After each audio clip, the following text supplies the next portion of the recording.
There is a specific kind of magic that only happens when a film's ambition far exceeds its budget, its logic, and its grasp on reality. These aren't just bad movies, they are accidental masterpieces of the bizarre. They are films fueled by a pure, unadulterated sincerity that makes their absolute failure to be normal feel like a triumph. Tonight, we're looking at 10 titles that define the so bad it's rad phenomenon. These are the cult treasures of the video rental era. Movies where the acting is wooden, the plots are nonsensical, and the creative choices are consistently baffling. From synth-heavy martial arts epics to high-concept sci-fi disasters, these films represent the wildest corners of independent cinema. They're the kind of movies that shouldn't exist, yet they demand to be seen with a group of friends and a healthy sense of wonder. Whether it's a cyborg commando or a heavy metal zombie, these stories remind us that sometimes perfection is overrated.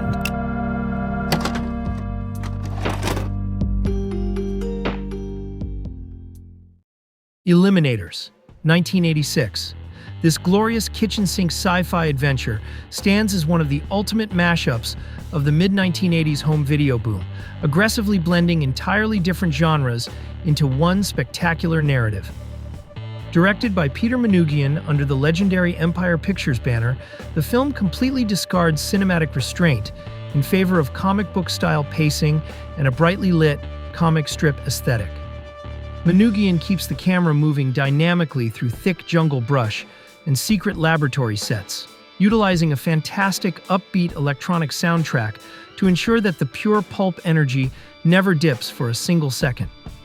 The story centers on a Mandroid, a heavily armored cybernetic hybrid created by a mad scientist using the body of a downed American pilot. When the cyborg discovers he is scheduled to be disassembled after a successful experiment, he escapes the high-tech facility and forms a ragtag strike team to track down his creator. This bizarre superhero squad quickly grows to include a brilliant female scientist, a fast-talking riverboat mercenary, and a literal, stealthy martial arts ninja. Together, they must prevent the villain from using a newly constructed time machine to conquer ancient Rome. The production is a masterclass in independent charisma, driven by an energetic cast that treats the absolute absurdity of the plot with earnest comic book seriousness. The screen is utterly dominated by spectacular hands-on practical effects, featuring a non-stop parade of tank-tread robot chassis, laser beams, and stylized martial arts choreography delivered with pure independent enthusiasm. Rather than relying on early digital work, the production favors physical stunts and creative model miniatures to bring its wild universe to life. It stands as a definitive, highly entertaining artifact of the golden age of video rentals, a loud physical celebration of low-budget imagination.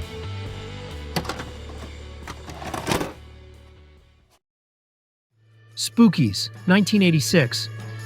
A group of friends takes shelter in a seemingly abandoned mansion, unaware that it's home to a sorcerer who uses the house as a trap.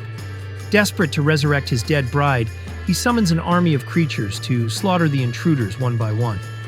From muck-covered ghouls to spider women, and even an electrified Grim Reaper, the unlucky visitors face wave after wave of bizarre, supernatural horrors.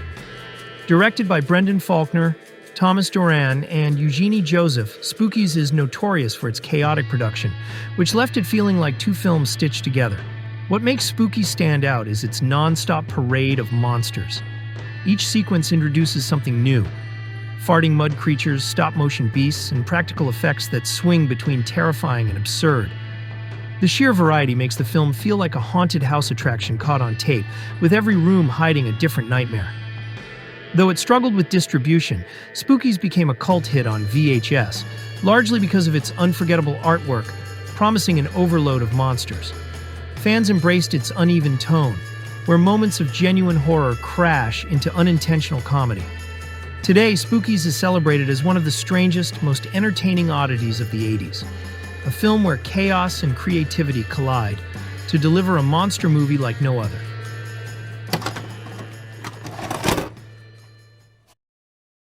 The Stabilizer, 1986. If you want to treat your audience to the absolute pinnacle of unhinged, zero-budget Southeast Asian action cinema, this legendary Indonesian exploitation classic is the ultimate crowd pleaser.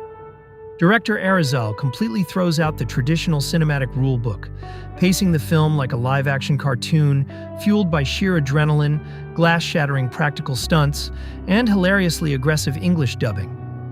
The camera is constantly in motion, capturing spectacular motorcycle chases, physics-defying leaps, and massive fiery car explosions that give the entire production a wild, beautifully unpolished grindhouse texture. The plot follows Peter Goldson, a top-tier international secret agent codenamed the Stabilizer, who is dispatched to Indonesia on a high-stakes mission to dismantle a ruthless global narcotics ring. Standing in his way is Greg Rainmaker, a cartoonishly sadistic crime lord who happens to be the exact same psychopath who murdered Peter's fiancée years prior. This personal vendetta turns the entire operation into a non-stop, explosive gauntlet of pure vengeance, as Peter punches, shoots, and drives his way through an endless army of heavily armed henchmen. New Zealand actor Danny Eden commands the screen as the titular hero, sporting a magnificent mullet and delivering his lines with a spectacular, straight-faced intensity that matches the over-the-top tone perfectly. The real star of the film, however, is the reckless, hands-on stunt choreography, featuring jaw-dropping physical falls, real wood-splintering collisions, and a legendary climax where a villain is taken out with a spiked combat boot. A loud, proud, and endlessly entertaining masterpiece of action excess that proves you don't need a massive Hollywood budget to create an unforgettable ride.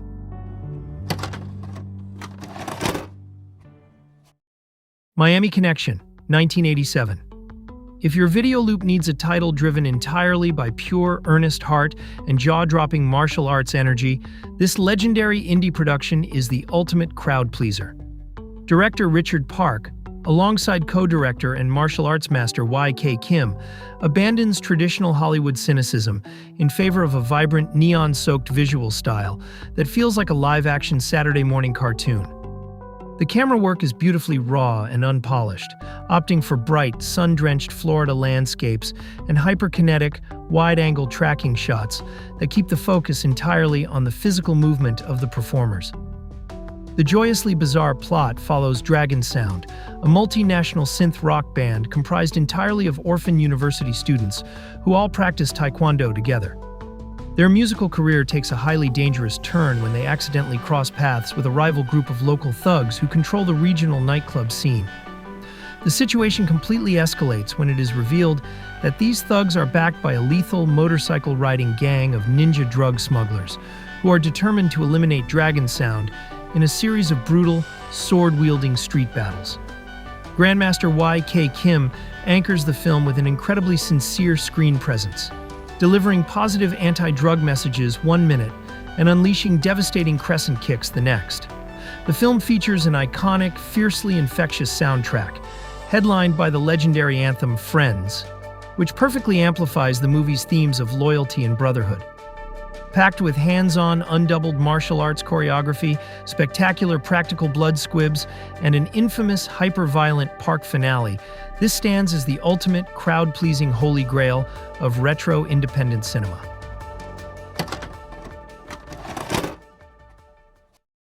R.O.T.O.R, 1987. This legendary piece of Dallas, Texas regional filmmaking stands as one of the most mesmerizingly bizarre, heavily stilted sci-fi anomalies of the entire VHS era. Director Cullen Blaine treats the micro-budget production with a deadpan seriousness that accidentally elevates it into pure surrealist comedy, matching the robotic nature of the plot with an equally robotic narrative pace. The narrative kicks off when a hyper-intelligent rancher and robotic scientist accidentally leaves his greatest creation, the Robotic Officer Tactical Operation Research Prototype. A freak electrical accident involving a malfunctioning car cigarette lighter activates the cybernetic lawman, causing it to march out onto the highway with a directive to enforce absolute, unyielding justice. Driven by a corrupted programming loop, the mustache-wearing cyborg ruthlessly executes a motorist for a minor speeding infraction, forcing his creator to team up with a muscular female scientist to hunt down the mechanical menace. Richard Geswine anchors the film with a legendary, monotone, physical presence, delivering some of the most baffling, pseudo-philosophical dialogue ever recorded for an independent feature. The film is celebrated within the cult video community for its shoestring practical effects, and a killer robot that looks suspiciously like a standard actor wearing motorcycle leathers and dark sunglasses. Packed with incredible non-sequiturs and a completely unexpected climax, it remains an essential, proudly clunky artifact of late 80s drive-in cinema.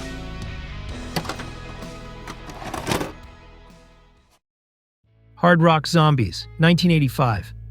A struggling rock band heads to a quiet town for a show, not realizing the place is hiding a bizarre secret tied to a reclusive family with roots in World War II extremism.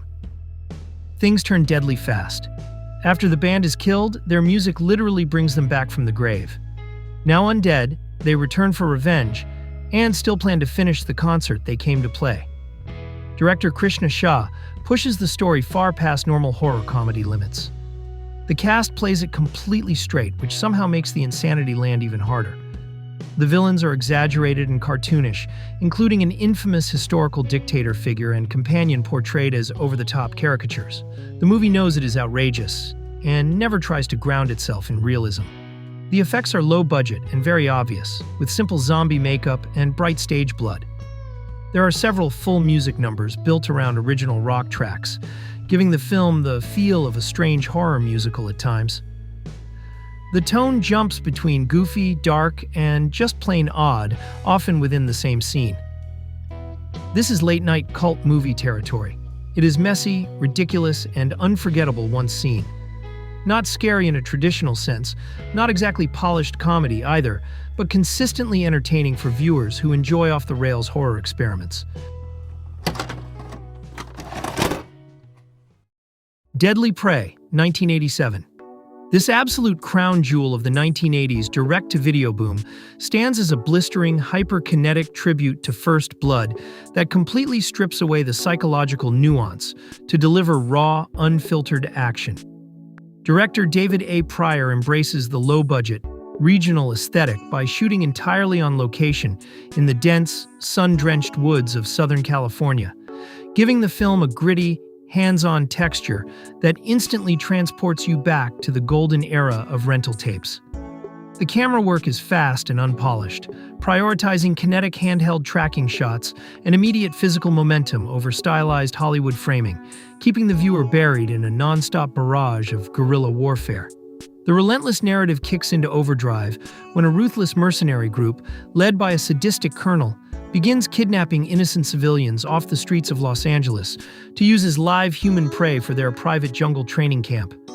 They make a fatal mistake, however, when they snatch Mike Danton, a heavily muscled, highly decorated Vietnam War veteran who happens to be a master of survival and psychological warfare.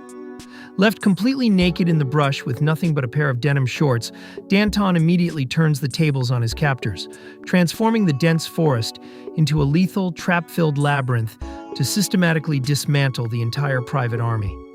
Ted Pryor anchors the film with a legendary, intensely physical performance as Danton, commanding the screen with a wild, long-haired intensity and a stoic silence that perfectly captures the ultimate one-man army persona. The movie has earned a massive, permanent Holy Grail status among physical media collectors for its jaw-droppingly creative, hands-on practical stunts and its infamously brutal kill sequences, including an unforgettable moment involving a severed arm used as a blunt weapon. Packed with endless automatic gunfire, massive pyrotechnic explosions, and an incredibly high body count, it remains the undisputed, crowd-pleasing king of 1980s independent action cinema.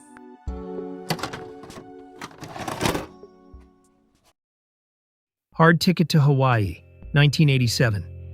B-movie maestro Andy Sidaris completely solidifies his signature triple B filmmaking aesthetic, bullets, bombs, and babes, with this vibrant, sun-drenched Hawaiian action spectacle.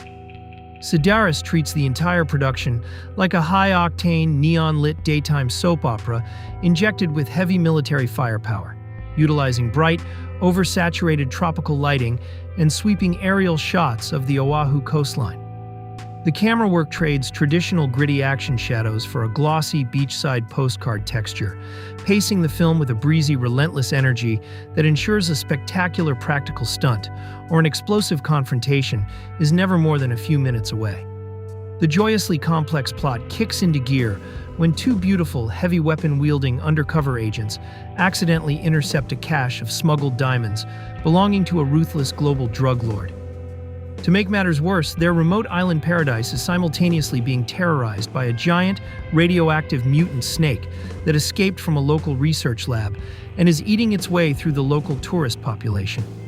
Suddenly, the agents must team up with a couple of muscular rocket launcher-toting federal operatives to fight a dual-front war against both a heavily armed criminal syndicate and a bloodthirsty prehistoric reptile.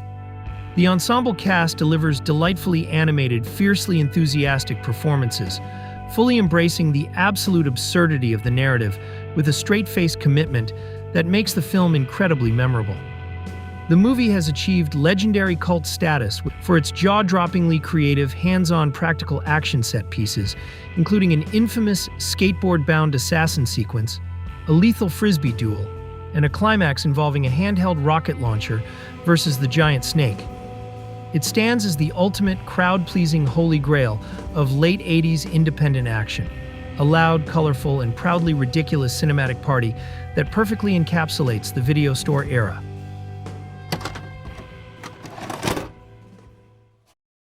Never Too Young to Die, 1986.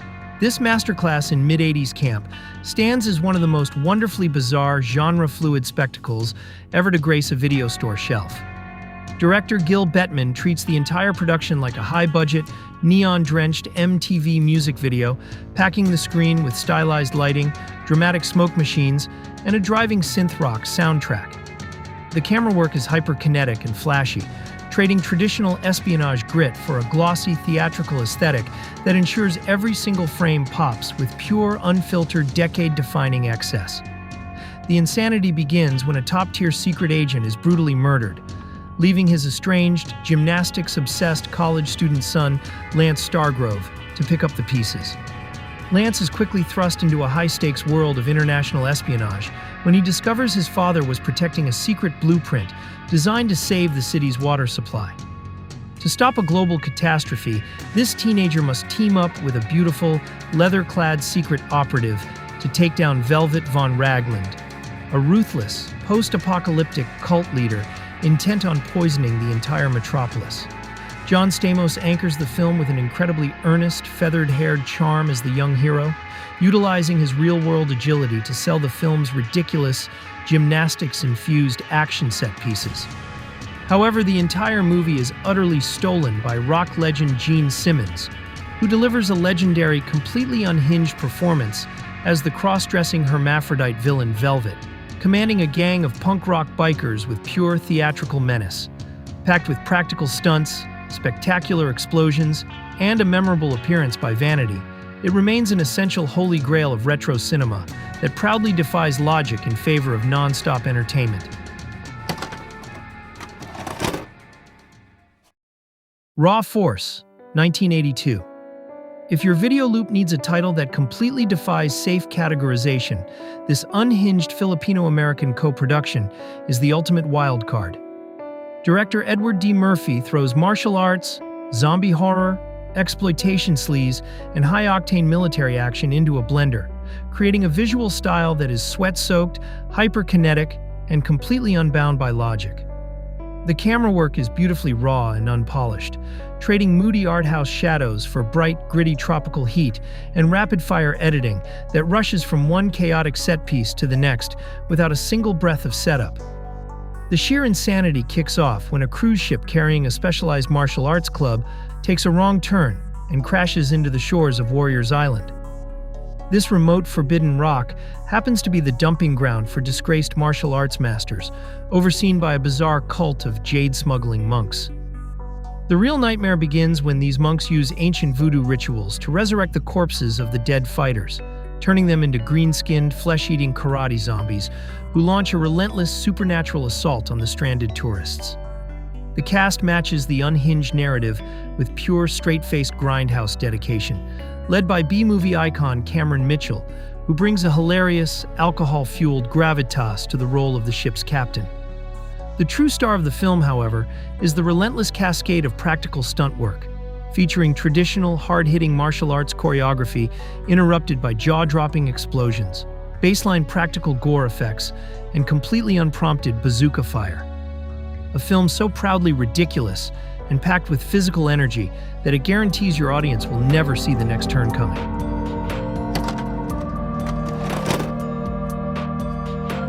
That's it for tonight's episode. If you want to help us keep the archive alive and growing, make sure to hit that subscribe button and tap the bell. And remember, always be kind and rewind, because every movie is somebody's favorite.